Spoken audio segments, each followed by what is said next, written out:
For all of those saying it is a dark day in America, I will only ask you this: for who? For who? It is only a dark day in America for people who like the darkness.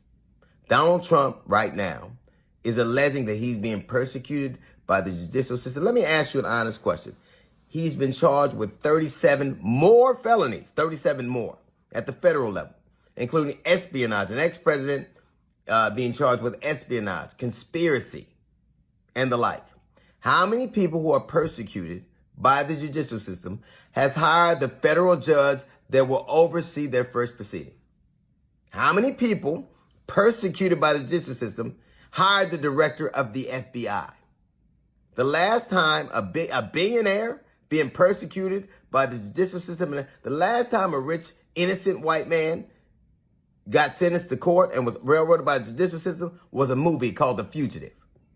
Donald Trump is being indicted for all the things he has done.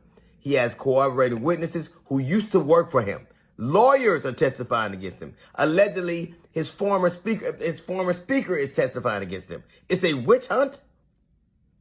He's not Geronimo Pratt. He's not a Black Panther. He's a white nationalist. And he's still running for the presidency of the United States and has garnered more support.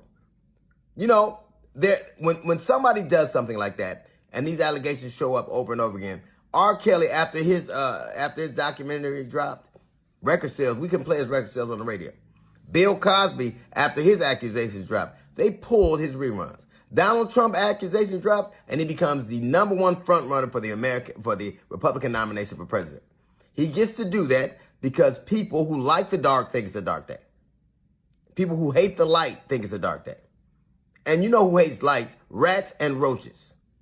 They have decided that this is the best they can do for the presidency of the United States. Stop telling me about Hunter Biden and what's in his laptop. You don't know what's in his laptop, but you damn sure know what's in Donald Trump's basement and his ballroom and his bathroom and his desk. And it amounts to 37 counts federal charges.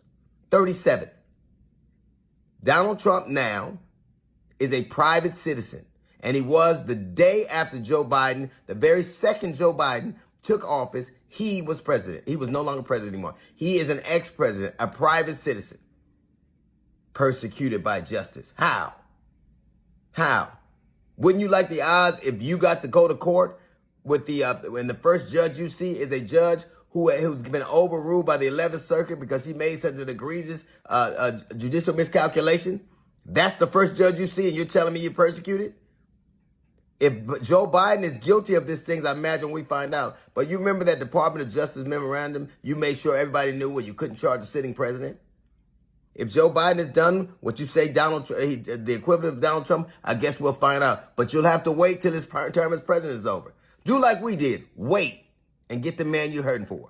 If you go on a witch hunt, it's all right if you catch a witch. That's a little note from the GED section. We got a jazz report coming up in 15 minutes. It's the D.L. Hughley Show.